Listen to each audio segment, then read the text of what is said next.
A lot of people are very supportive of abortion rights, which I think is wonderful. But we have to remember that when we walk outside of those circles, there are people who really feel strongly the other way about this. They feel that it's terribly wrong morally to do this. And if you forget that and you come out there with your evidence and perhaps your own feelings about the topic, and you forget how to talk to other people who may not agree with you, you may as well have stayed at home. I'm J.B. Wogan from Mathematica, and welcome back to On the Evidence, a show that examines what we know about today's most urgent challenges and how we can make progress in addressing them.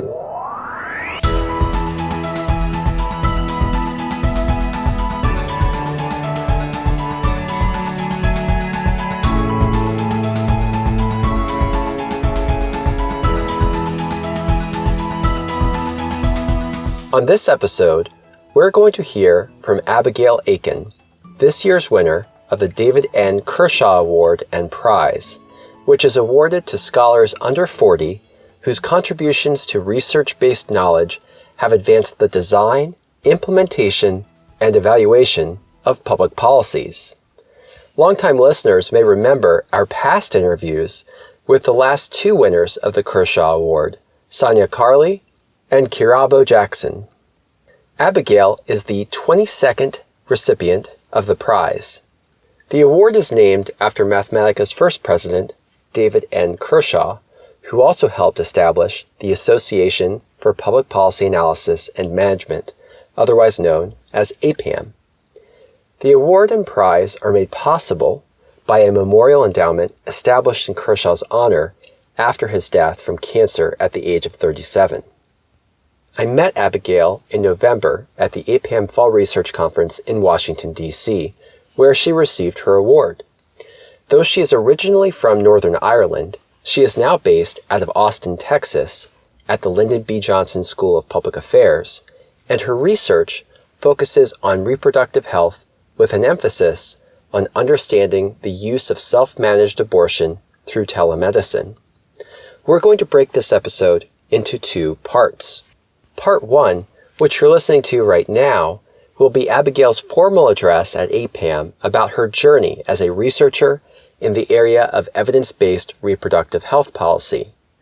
Calling it an address makes it sound a little more formal and academic, but it's not.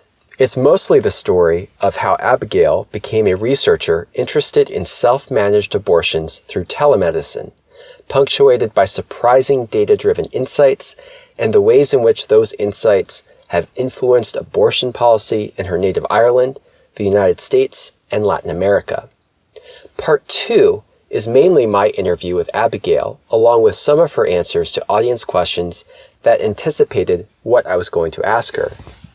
Whereas Part 1 of the episode is about Abigail's personal and professional arc, Part 2 focuses specifically on how Abigail ensures that her research informs the policy debate, even on a polarizing topic like abortion.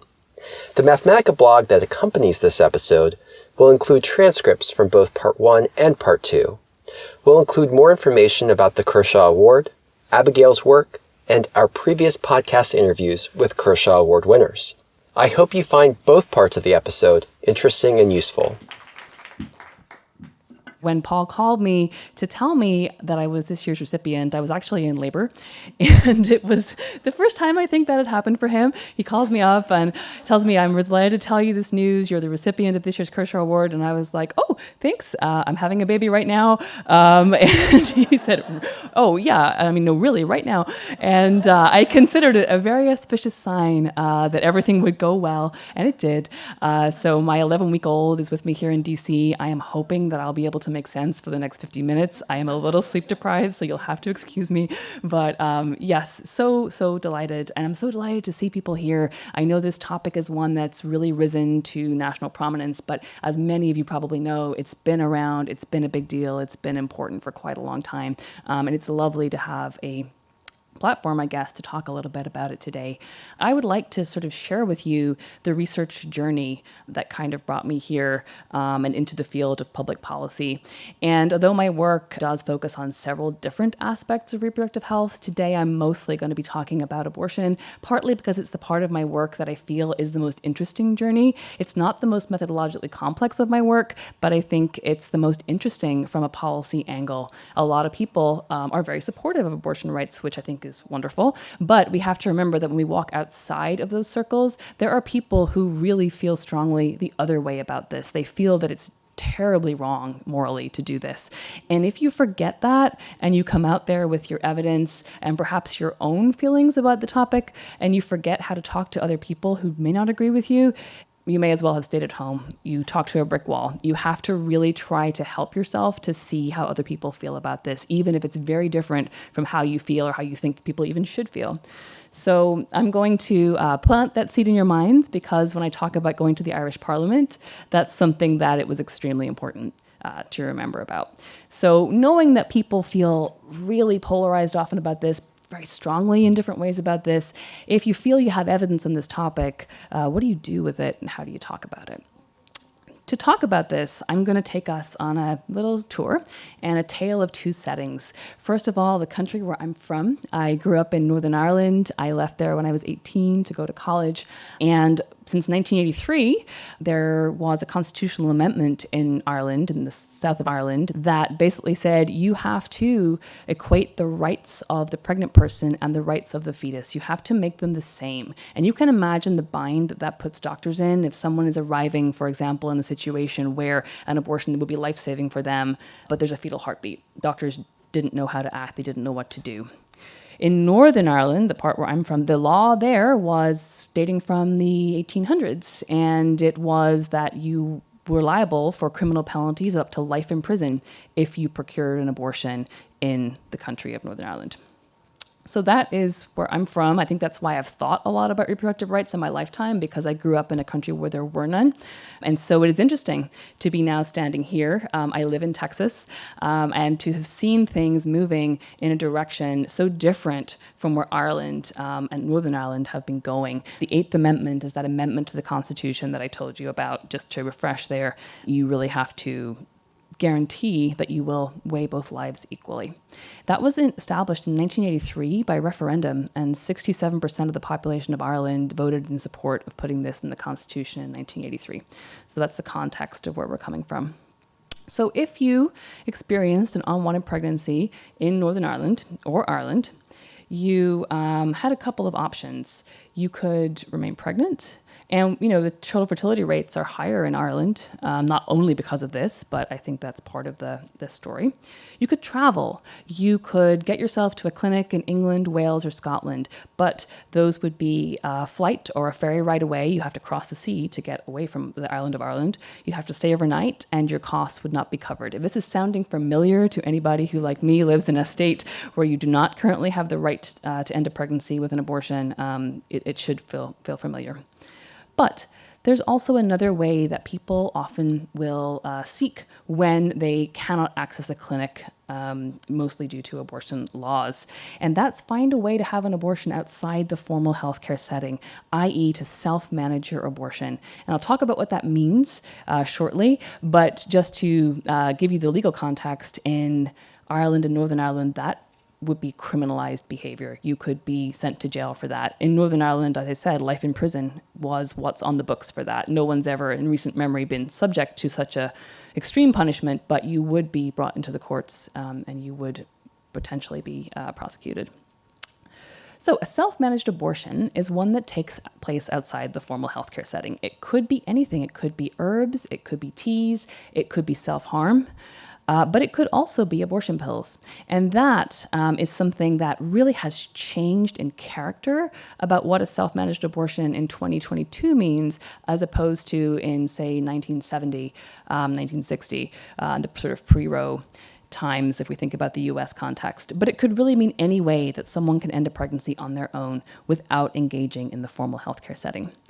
You can imagine from the research point of view, that is a difficult thing to study, right? Because by the very nature, this is something that's happening in private. It's not usually something that people want to tell researchers about or tell anybody about, particularly if there's a criminal risk or a risk of surveillance or legal penalty.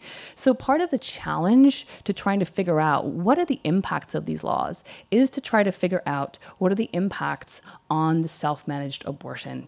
In the presence of laws that would restrict people from getting to clinics, would restrict people from accessing abortion in other ways, do more people seek this out?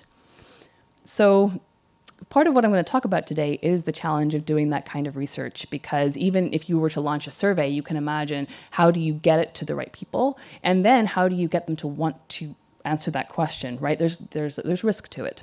So Women on Web began in 2006 by a doctor called Rebecca Gompertz, who lives in the Netherlands.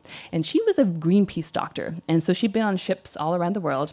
And it occurred to her that when you are in international waters, the law of the country where the ship is from is what applies, not the country that you're closest to.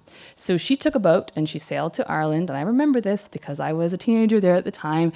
And I felt like that was something. She showed up with this boat, and not really for the purpose of, trying to provide abortion on a mass scale, but to get people talking about this. Because in the 80s and 90s, even talking about this with somebody was very difficult. To mention the word abortion would have been extremely uncomfortable. I mean, it still is in some circles, but it really opened a conversation.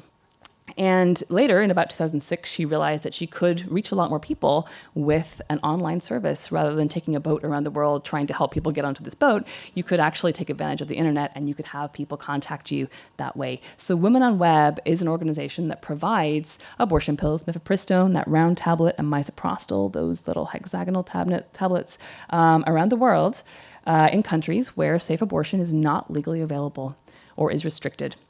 And this, to me, was one way to get a handle on the idea of self-managed abortion. Most times if someone's doing this, there's no data set, right? Where are you going to go for data? But Women on Web does have data. So at a conference in Lithuania, I met Dr. Gompertz, and I went up to her on the dance floor. Yes, we do have dance floors at at family planning conferences, and she's a really good dancer. And I was like, I don't really have the moves for this, but I kind of danced my way into her line of sight. And I asked her, could I talk to you? I'm from Ireland, and I know that you provide self-managed abortion there, and I know there's not a lot of research on that, and I wanted to know, how do you feel about the possibility of some kind of partnership or being able to perhaps share data so that we could maybe think about starting some research around this. And it's a difficult conversation, right? Because on one hand, you can see how, if we have a data source on this, the researcher in you wants to take advantage of that, but she also has people to care about, right? And the idea of making this public, of bringing it to political attention, could go one way or the other, right? There could be serious consequences for people. And so we thought about it, we talked about it after several kind of rounds of conversation. She said, and you can imagine if she's a kind of person that launches this, she said, when we don't talk about these things, we censor ourselves, and we need to do this. So we did. And I need to credit her for a lot of my own career, because without these data, I wouldn't be standing here in front of you giving this talk. So let's talk about what needed to happen in Ireland. There had been a tragic event. Savita Halappanavar was a 36-year-old dentist who showed up in a hospital in Galway with a septic miscarriage.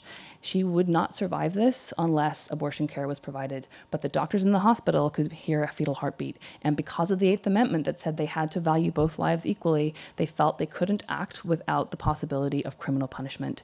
So she died. It was the kind of event that I think a lot of people are waiting for to happen in other settings. Poland, it has happened. It may happen here.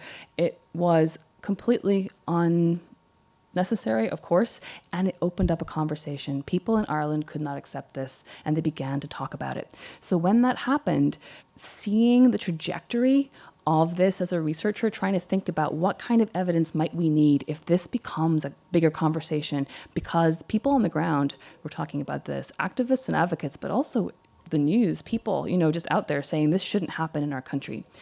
So we began to think about what kind of questions we might want to answer with the Women on Web data. First of all, you want to know, is it prevalent, right? How many people actually do this? How many people get in touch with the service? How many people actually have abortions using the service? And what are their characteristics? Are they restricted to a particular demographic group, or is this something that's widespread and prevalent? Is it safe? This is a key question. People often hear self-managed abortion and they tend to completely think to themselves, that'll never be safe. It must always be a desperate, dangerous thing to do. Is that so? Does it work, right? Is this actually effective? Are people actually managing to end their pregnancies? And then is it acceptable? And by acceptable, I mean to the person who is self-managing. What kind of an experience is this for the person on the ground using these pills? So let me explain to you a little bit about how the Women on Web service works. If you have a computer, you can look it up, and the first thing you'll see is start a consultation. And you press that button, and you start to fill in some medical history. It's pretty straightforward. It'll ask about gestational age. It will ask about some of your characteristics. Do you have any contraindications to certain medications? It's not very common to have that.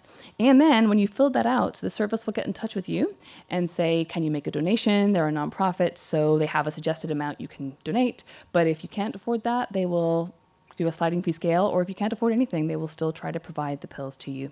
Those are then shipped to the person's home, and they come with instructions for how to use them. So these abortion pills that you would get in a clinic are in the hands of a person in their home with the instructions, and then there's a help desk that's online where you can basically get in touch anytime to ask, is what I'm seeing normal? How is this going? Now, it's a remote model of care, right? So no one can diagnose you the way someone could in a clinic if something's going wrong, but it is the case that the red flag symptoms that would require someone to go and be seen are very clear in the instructions that people receive. Hi listeners, this is JB here. Since you can't see Abigail's next slide, let me briefly describe what you would see. There's a line graph with the title, Irish and Northern Irish Women Seeking Abortion Using Women on Web, 2010 through 2015. The y-axis is number of women. The x-axis is years. Between 2010 and 2015, the number of women using the service steadily rises from a little under 600 women in 2010 to a little more than 1,400 women in 2015.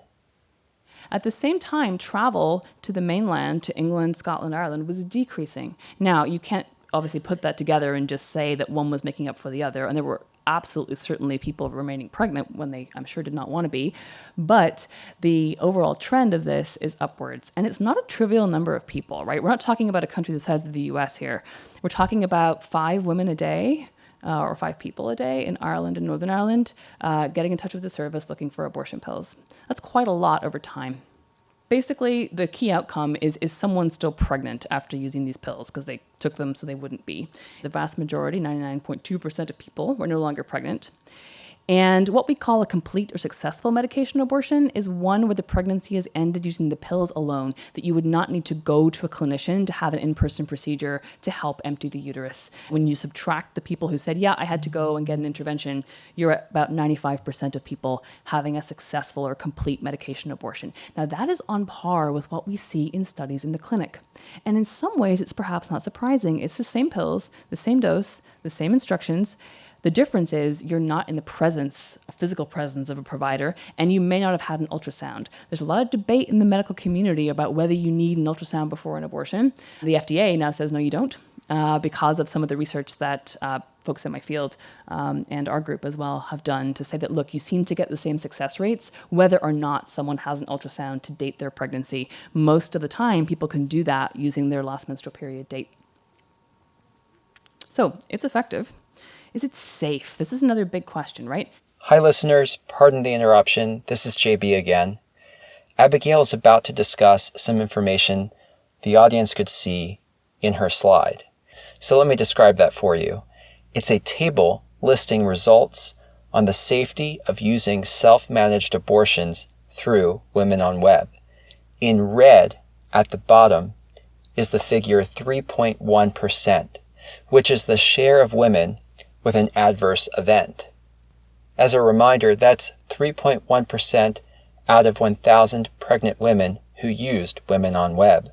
And an adverse event would be defined by the FDA as serious bleeding resulting in hemorrhage that would require a blood transfusion, an infection that would need to be treated with antibiotics in a hospital, and of course, death. And you can't report your own death to a service, but no family member, no person ever got in touch with the service. So that's the caveat on the death one, but I think it's likely that the service would probably have known if that had happened, but we can't be 100% sure.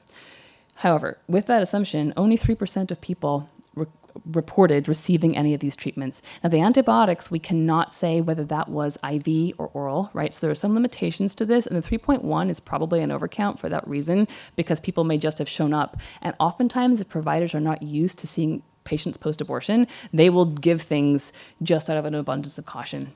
So 3.1 is higher than in the clinic setting, but we don't know whether or not that reflects real actual complications or whether some of those are providers sort of saying, yeah, we'll give you some just to cover you, which is not uncommon in places where abortion care is not prevalent. So again, from those 1,000 people who completed the abortion through Women on Web, they also filled in a little survey to talk about how they felt about this. And you see that overwhelmingly, people felt like this was the option that worked for them. They were grateful for it. They thought it was the right choice. They'd recommend it to others. That doesn't mean it was a perfect solution for them, but it at least means that this was not something that they regretted having done. They were also asked about their feelings, and this is a really interesting one because quite often when you talk with politicians or others about this, they will ask you about post-abortion regret. That's a really big thing in people's minds out there, that everyone who has an abortion is going to regret it. And I think you can see from this graph that that's clearly not the case. Most of the time somebody feels relief, or they could feel a total mix of things. You could choose more than one option, right? So people could feel sad but also satisfied. They could feel guilty, but they might also feel empowered. It's a complex thing, right? But the idea, this data was gathered basically to counteract the idea, or to sort of put some evidence to the idea that all the time people who have abortions are going to feel really, really bad about that. I think you can hear from the people themselves. So to go along with these quantitative data, and again, like I said, nothing's particularly complex about this analysis. What's interesting about it is that it's the first time there had been data behind the idea of self-managed abortion in the Irish context. People kind of knew it was happening, but there was really no way to say anything about it except that it might happen sometimes. Now we know, at least through one pathway, how many people seem to be doing it, what their outcomes are like in terms of the safety and effectiveness, and what their experiences are like. So we decided to supplement this with some qualitative work. And you can imagine what this was like. You know, we didn't go to people's houses and talk to them in person. We did this from across the ocean to protect them and to make sure that we didn't ever have any information about them, except that we had gotten on a signal call to talk to each other about this experience. Because all of this has to be done with the mindset that at any time someone may want access to these data. They may subpoena you, they may take legal action against you, and you do not want to be in a position of endangering somebody in your research. I think we can all agree on that. So we did these qualitative interviews asking people to contact us, so we'd never have any information about them. They could choose what name we wanted to call them, and we talked through encrypted apps to talk about what this experience was like. So here are the key takeaways from that. The first one, so this is Adele. She's 29. She has 4 kids, and she used the pills at home with Women on Web. And she's talking about the experience of before and after her abortion, when she wanted to talk to somebody. She wanted to go to a doctor to, talk about the decision and also to talk about how things were going afterwards. But she was like, no, you cannot do that. In the legal context we're in, you would at best be judged. At worst, you could actually be reported for this. So the idea that she would walk in and they would say, oh yeah, you're pregnant, congratulations, we'll put you in for your scan, without asking her what any of her options were. So it was not a comfortable environment in terms of the interaction with the formal healthcare setting. Here's Stacy, 37, with 2 kids. She's talking about feeling unsupported, right? That if she had to go in, she would have to have lied. You can't medically tell the difference if someone has had a pregnancy loss or miscarriage, or whether they've had a medication abortion. Provided they don't use the pills vaginally and they use them orally, there's no way to know whether someone has had an abortion. So Women on Web actually advises people, if you have to go and see a doctor in a country where you could be legally at risk, you should tell them that you've had a pregnancy loss. They won't know the difference. But the idea here, right? I think her quote, I shouldn't have to wonder in what way will I lie, right? Doctor-patient relationships are based on trust. You want, as a doctor, to have that relationship with your patient. And if they can't really talk to you and tell you what's going on, that really erodes the relationship from both points of view. Then there's the isolation. This worked for a lot of people. It was safe, it was effective, they were grateful it existed, but a lot of the time it was a lonely and isolating experience because that threat of legal action, that threat of judgment from others, and the idea that you could be reported, I think made a lot of people feel very, very lonely. Alex, who was 34 and a mom of 3, was quite, I think, representative of others in this study when she talked about the idea. I would just have liked to have been able to talk to someone, but because of the law, that wasn't an option for me.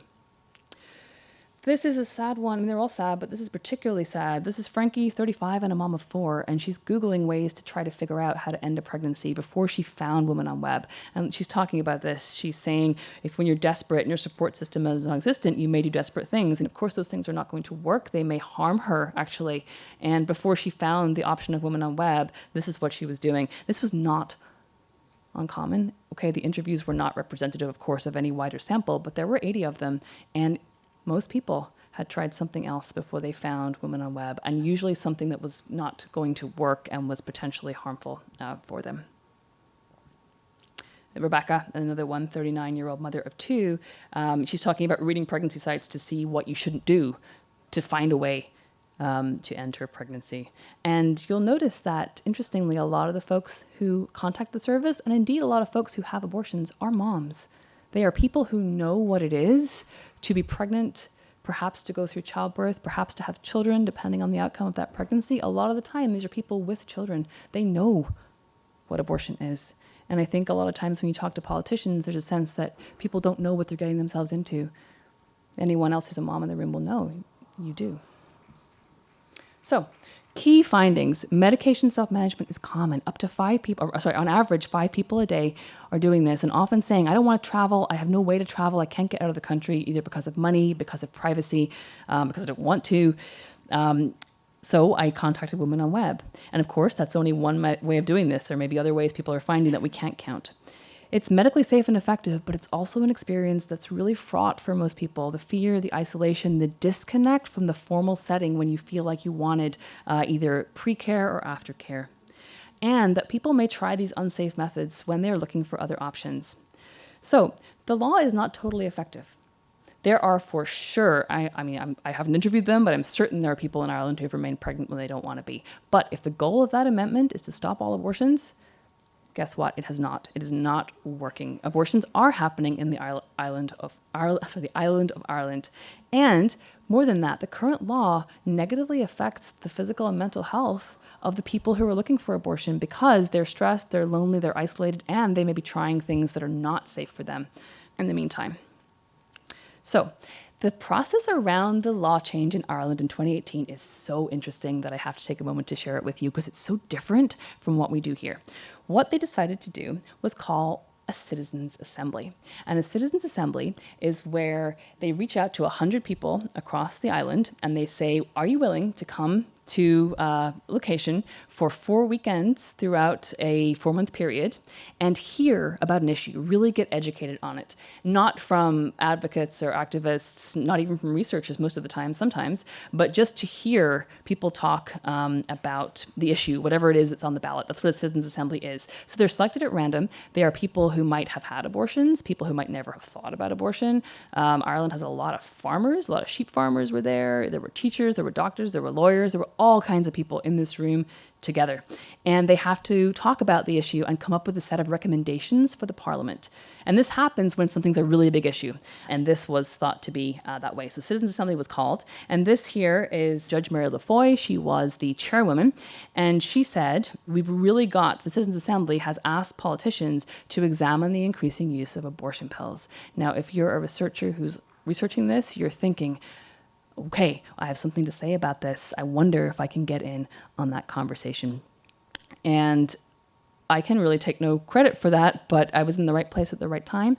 A politician from the Irish Parliament reached out to me and she said, will you come to Ireland and address us on your research? And first I thought, this is not real, right? This hasn't happened, but it was. And I went, that's me, talking to the Oireachtas, which is the Irish Parliament, saying something very serious, as you can see, committee on the 8th Amendment. It was very serious. And I had 2 colleagues from the WHO with me in the same session. And our charge was to come there and sit in a room like this, but the politicians are all in their big chairs around you, and you're at the front, and you get 12 minutes to talk about your research, which I did, basically what I just told you all. And then there's 2 hours of questions. So think about how different this is from walking up to a legislature and having your 2 minutes for testimony. Anyone who's ever done testimony, you know what that's like, right? You get your 2 minutes at the microphone, and then you go home and you hope you've done something. But, if you're in Texas, you kind of know that it's already been decided, and you knew you should show up, but it's probably not going to, certainly no one's going to engage you in 2 hours of conversation, right? And so we sat and we talked. They asked questions. They wanted to know about these data. They wanted to know about the experiences. And there were no people, by the way, who had had abortions in Ireland, self-managed or travel, invited to this at all. So this research, in some ways, I hope, helped to represent some of the people who had talked with us and the wider body of people who were in these situations. It felt very important to try to help have that out there because there were no people with the actual experience invited, which is a downside of this. But there were politicians in there who were already supportive. There were politicians who were absolutely unsupportive, and there were of abortion rights, and there were politicians who were undecided. Imagine an undecided politician. Can you believe it? Right? And so when we think about the policy impact that this research hopefully made, it's partly the context, right? I want to emphasize that when you have a citizens' assembly, when you have people hearing about an issue, getting together 4 weekends in a row and talking about this, sending a set of recommendations to a parliament that then invites people to come and talk to them and have a conversation. I got asked about, is it only irresponsible teenagers that have abortions? No, our data says that there are people from every age demographic, all racial and ethnic backgrounds, all kinds of employment levels, all kinds of incomes, all of them were represented in the Women on Web data. Does everybody regret their abortion? If we allow this, are we going to see a mental health crisis in Ireland? That was a serious question. And it was like, no, look at these data. Look what people are saying afterwards. If, these pills are coming into the country, what does it mean for public health? And we were able to address that question by saying, here's the data on the safety and effectiveness of this. Is this going to harm people? No, the pills are not harming people. The law is harming people because of that isolation, that experience that they've talked about in those qualitative interviews. So it's not complicated research, but in some ways that's the beauty of it because you can talk to anybody about it. They don't have to understand anything particularly complicated to get this. So it was a cool experience to actually get to talk to politicians and have real conversations with them.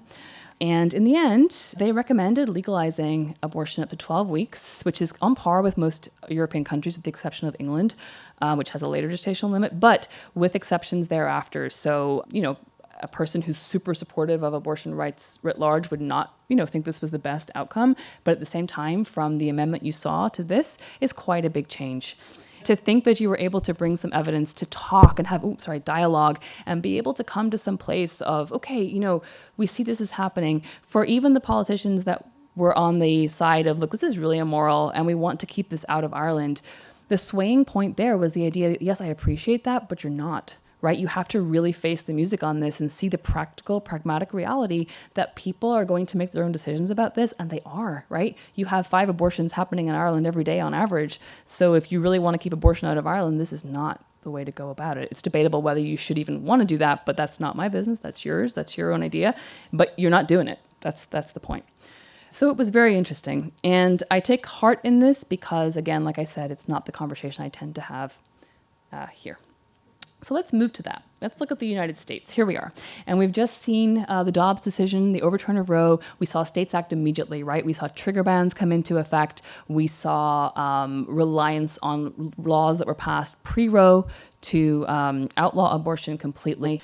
So we at UT, and I want to credit the research team here. These are the folks I work with at UT. We have data scientists, sociologists, public health folks. We're a very interdisciplinary team. Those of you at Mathematica might recognize Jen Starling there at the bottom, works for Mathematica and is part of our data science team. So we started the Self-Managed Abortion Needs Assessment Project to try to replicate what was done in Ireland and try to figure out, do we see something similar when we look at those same questions? And then try to think around how to use those in terms of informing evidence-based policy. I think public policy should tend to do two things. One, be informed by evidence, and B, act in the interest of the people it's supposed to serve. So this research tries to do both, partly with the quantitative part and then partly with the qualitative part in terms of trying to figure out what people need. This slide looks super familiar because Aid Access is a sister service to Women on Web. It's the same doctor, but it is a different organization because of the legal liability. We are talking about a very different place when we talk about the United States when it comes to the surveillance of people, the incarceration of people, the prosecution of people. It looks a bit different from Ireland, let's put it that way. And so Aid Access is the same service, but to avoid liability to the Women on Web service, Rebecca Gompertz runs this as Aid Access. It's the same thing though. The abortion pill is coming by mail to people here. So it's happening. This is even before Dobbs. Hi listeners, this is JB again. Sorry for interrupting. Let me just describe briefly the slide that Abigail showed the audience here. It's a color-coded map of the United States. Some states, such as Texas, Mississippi, Louisiana, and Alabama, are colored in dark red, which indicates that they are states where the most requests for abortion are coming in. Those are the states where most requests for abortion are coming from. And look, it tends to be the places where abortion is most restricted. There is definitely a correlation between the restrictive laws and the more requests that are coming. And this is before Dobbs. I think for some people who, maybe don't think about this very much, it feels like things just suddenly changed. If you've been in this field for a while, you know that things didn't just suddenly change. Abortion access has been really, really difficult here for a really long time. In fact, since Roe was passed, right, the first thing Congress did was pass the Hyde Amendment, right, to try to stop public funding through Medicaid. And Henry Hyde, who passed that amendment, was very transparent. He stood up and he said, we can't stop people now from choosing abortion, but we can stop poor people from getting abortions. That's what he said. And so since then, this has been extremely difficult for people. Hi listeners, it's JB again. Here's one more place where I need to describe what's happening in the slides. There's a bar chart with the y-axis showing the percent of people citing the reason for their request. The x-axis shows a list of potential reasons. The most common reason is cost.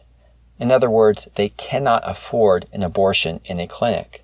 Almost 75% gave that reason. The next slide draws from Abigail's qualitative work from the same research.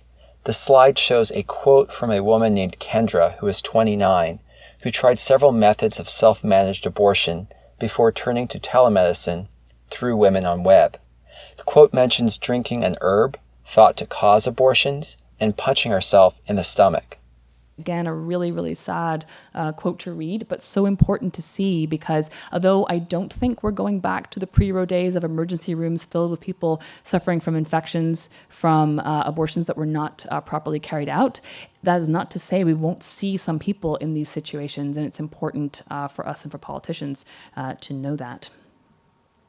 Like I said before, we don't know what proportion of all self-managed abortions happen through Aid Access in the US, but because, again, of the cost piece on this, knowing that they will help you even when you don't have a cent in your bank account, I think means they are one of the more widespread methods.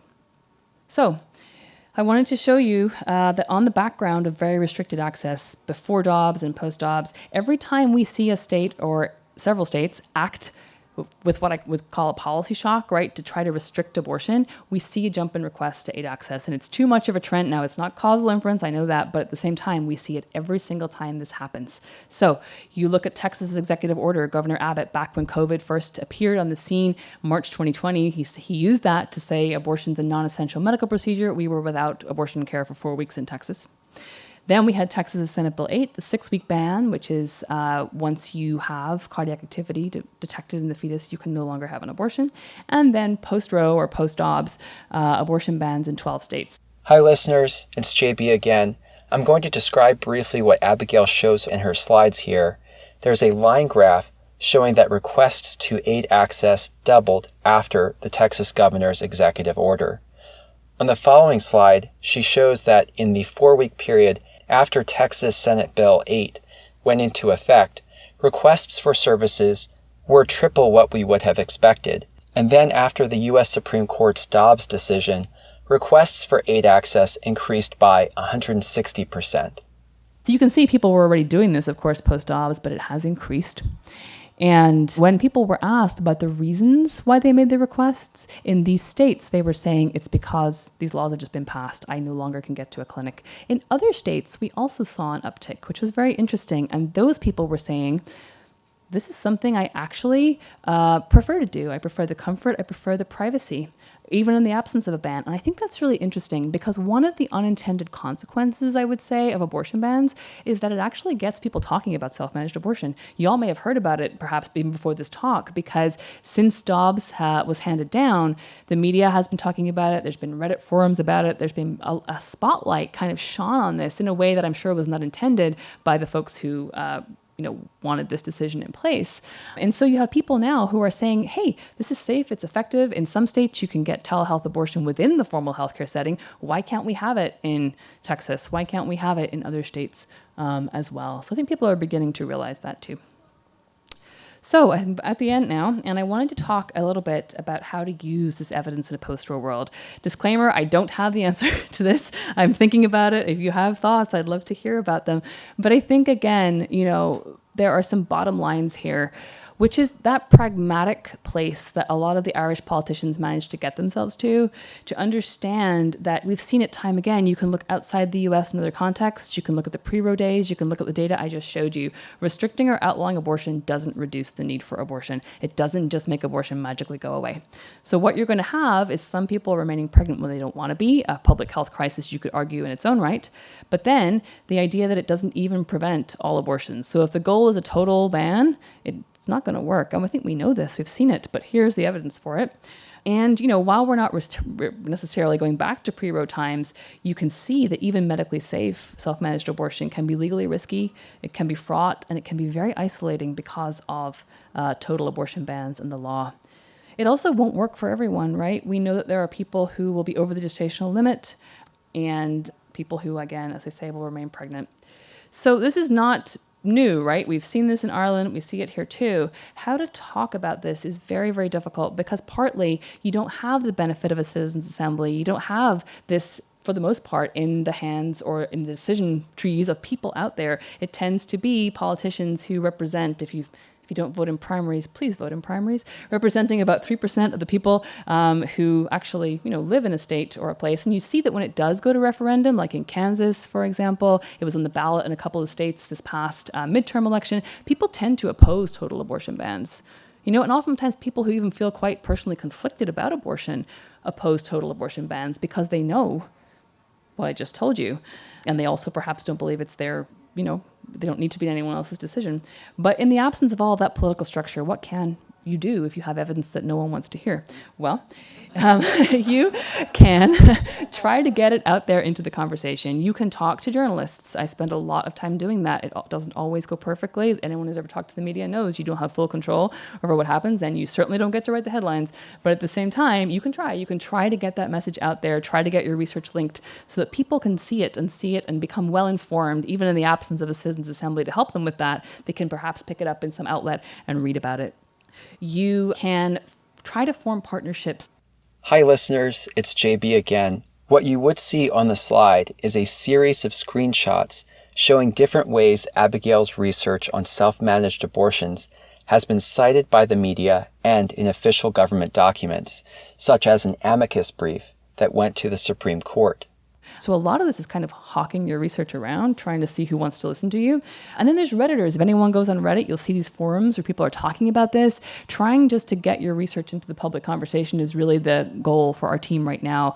And we still show up at the legislature, and we still talk, and we still know that, it's been decided. But, even when local politics are a certain way, even when your state politics are a certain way, there is usually something else coming. It may be the Supreme Court, less likely right now. But there's also people, right? And at the end of the day, the track record of governments that try to go against the will of their people, that try to oppress them, that try to take decisions out of their hands, I think we know what the arc of history looks like there. So I always hold hope that evidence will be heard at some level. And, we hold out hope of changing this conversation. Thank you.